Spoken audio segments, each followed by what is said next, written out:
Welcome to the PodFather podcast. As I mentioned at the start, I'm giving a lot of tips, and as you can see for those following, there's interviews as well. I also allow podcasters to send me recordings, and the one that I have today is from Catherine Llewellyn from the podcast Truth and Transcendence. Been working as a coach for about 2 months, and she's actually doing fantastic. And she's sharing a lot on kind of why to podcast and stay in the game. So I think you'll enjoy it. You'll find everything about me on roycon.com. And if you're looking for a virtual assistant to help you with your podcasting, you've got the va.world. I hope you enjoy this week's show. Welcome to Truth and Transcendence. You can find all our episodes on truthandtranscendence.com. Today, I'm going to talk to you about podcasting. I've had a lot of people asking me questions about why do you have a podcast? How did you do it? Do you have any advice for other podcasters?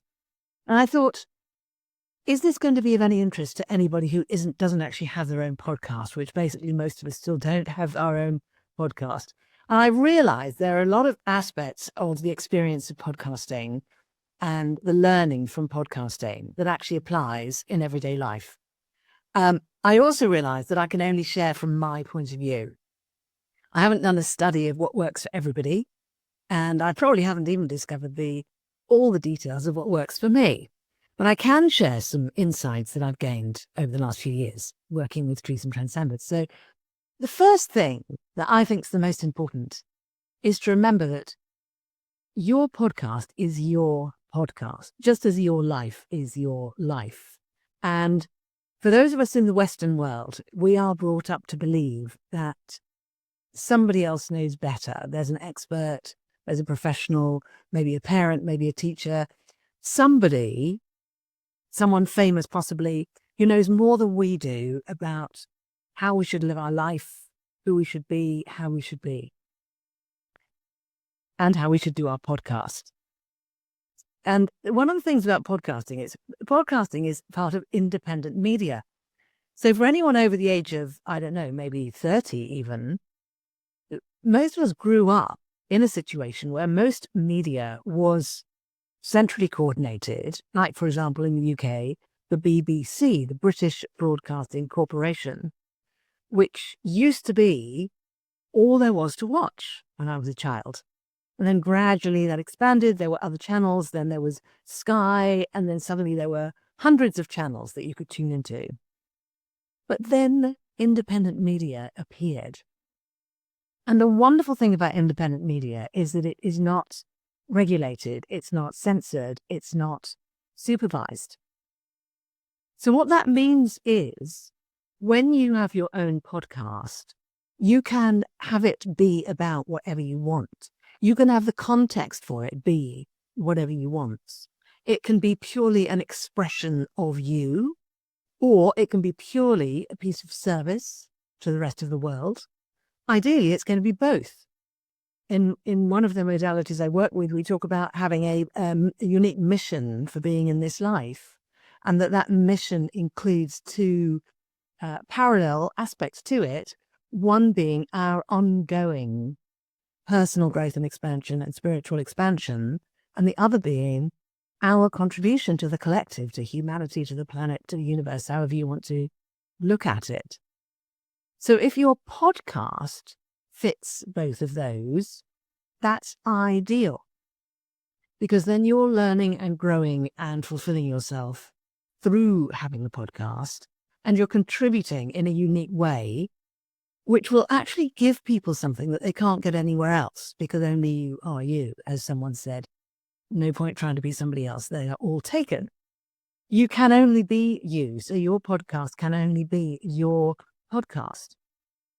Now, if for whatever reason you have a sponsorship situation where you have to comply with certain guidelines around how you do your podcast, then that's a different thing. And that's something I have no experience of. So I can't really offer guidance or advice in that regard.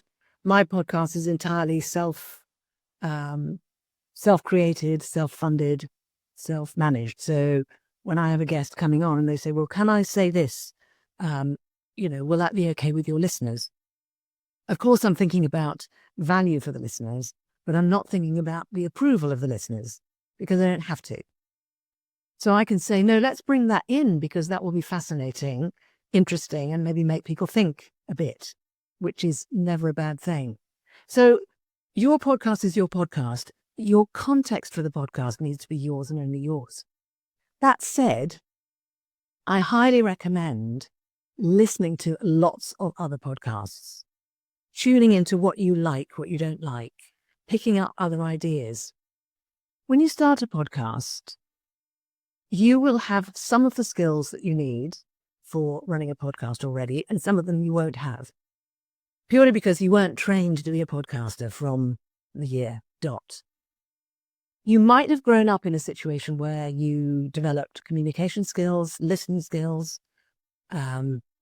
rapport, empathy skills. You may have developed technical skills. You may have worked on your health and well-being, so you look fantastic. You may be naturally very, very good at creating your look. You may be good at aesthetics, interior design, so you can create your background. You may know all about lighting. So you might miraculously have all of these ingredients. And you might also have how to do marketing, how to select guests, how to select topics, how to choose a context and a name for your podcast.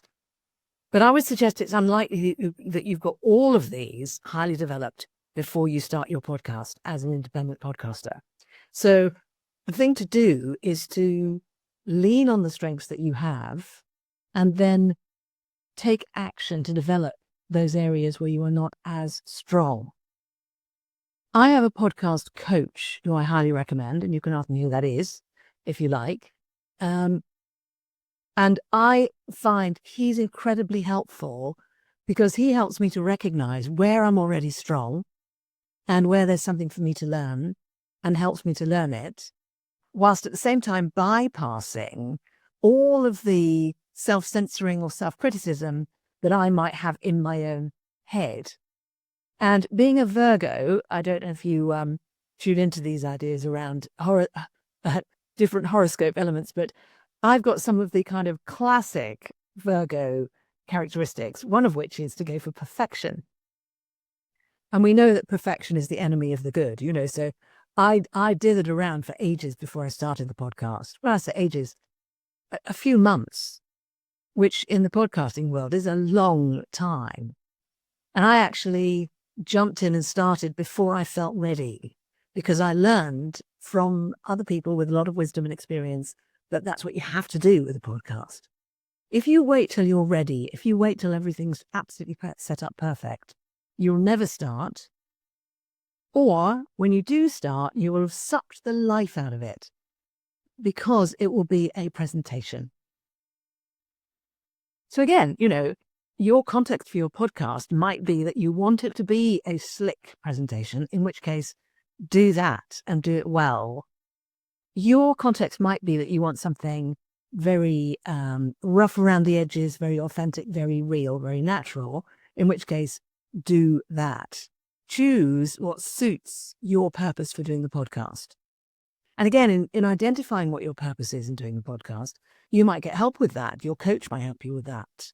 Or you might look at other people's purposes for podcasts. You might do one of these processes that you can find online that help you to come up with clarity around your purpose. You may go on a workshop to help you to do that. I will quite happily admit that I probably wouldn't have had the wherewithal, the courage, the enthusiasm, the energy, the flair and everything else. I would have had those available within me, but I wouldn't have necessarily been able to access them had I not spent some time working with something called Pellowah, Radical Shift in Consciousness. So if I hadn't worked with Pellowah, I probably wouldn't have started the podcast. And working with it on a continuous basis, I now actually teach it as well. I might not have continued to do it because there are barriers. We hit barriers when we're doing a podcast. We hit a point where we forget why we were doing it. We hit a point where we are tired of doing it, exhausted. When we get bored, we run out of inspiration. we are not very well. We don't have the energy. We run out of interesting guests, or we think we do run out of interesting guests. In other words, the life goes out of it for us. That can happen.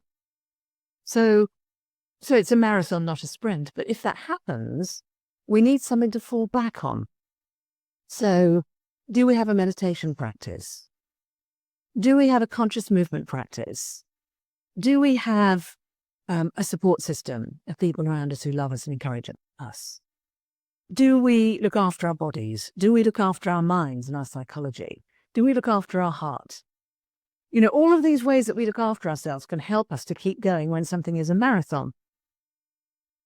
Because otherwise, it can die. Another way of looking at it is to say it's not that hard to actually do reasonably well with a podcast if you just keep going. And the reason for that is that most podcasts stop before episode number 5. And the ones that go past episode number 5, most of those stop before episode number 50, and so on. So if, like me, you've reached a point where you've done over 200 episodes, by definition, you've got a lot of listeners, and who've listened all over the world, purely because you've just kept going. And the other thing I will say with podcasting is if you do just keep going, you will get better at everything about podcasting. You will get better. One very famous podcaster, whose name is John Lee Dumas, he, when he started, he'd never done anything like this before. He had none of the sorts of skills and capabilities that you would expect to need. So he started off doing it and said, right, I'm going to do an episode every single day. I'm not sure if it was 7 days a week or 5 days a week, but it was more or less every single day. And he said, I'm going to use the same format and I'm going to keep doing it until I'm doing it well. And something I learned from him was, okay, listen back to your episodes, always listen back, learn from them, improve from them, edit to an extent, but don't try to edit to perfection. Edit to the point where it's good enough, and then take the learning and do the next one better. Fantastic advice. So the advice that you need will be unique to you. So one of the first things to do, if you're starting a podcast, is to ask yourself, which aspects of podcasting do I think I'm already good at? Do I think I'm good at interviewing? Do I think I'm good at listening? How about conversation? How authentic am I in my communication in general? Is that a strength? Am I good on the technical side? Am I good on the marketing side? Am I good at coming up with clarity around my purpose? Am I good at coming up with a shape, a formula for my episodes? Am I confident? Do I have the confidence to do this? Or am I wobbly in that regard? And there are many, many, many other aspects where you may have strengths or have challenges. So start by leaning on those areas where you have those strengths and then actively pursue developing in the other areas. Get a podcast coach. Seriously. I had somebody coaching me right at the beginning in the areas where I felt most weak, which was literally, how do you record an episode? What software do you use for that? Then what do you do once you've recorded it? What do you do then? How do you then send it out into the world? I had no idea. So somebody coached me on that. Unbelievably helpful. I could have been flailing around for ages. And then a few months ago, I took on a different coach who was going to help me with all the other details I'd never even heard of around podcasting, about how to get up the rankings, how to spread the word. One of the big lessons I learned from my coach was celebrate your wins. Now, I'm British, so celebrating wins is just really culturally not what we do. So, yeah, when you're in the top 10%, tell everybody. When you're in the top 5%, tell everybody. And I've been amazed. I've been a guest on other people's podcasts, and I've gone to look at where they are on the rankings and so on. And so many of them don't even know that they're in the top 10% or 5% or even the top 2%. And so they're not sharing it. But people love it when you do that. It's not icky. It's not creepy. It's lovely. So I could go on and on, but just to summarize a few of those points, podcasting is independent media. So you can do whatever you want with your podcast. Have your podcast be representative of what you really want it to be. And that's your choice, but you can get help with clarifying that. And you can research and bring in all sorts of information from other podcasters. Have a coach, whether it's to get started or whether it's to get yourself flying with your show. Everything that applies to podcasting applies to the rest of life.